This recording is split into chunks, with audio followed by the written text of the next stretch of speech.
Hello guys, in this video I am going to show you how to check dining availability in the Disneyland application. But first I just want to mention, don't forget to subscribe to my channel, because at 10,000 subscribers I am going to show you my whole YouTube revenue statistics and growth strategy, as well as how to make money online.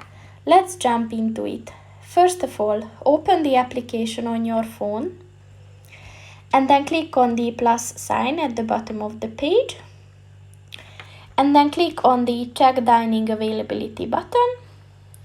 So first you have to set the party size, and then you can just choose the date of your stay at Disneyland.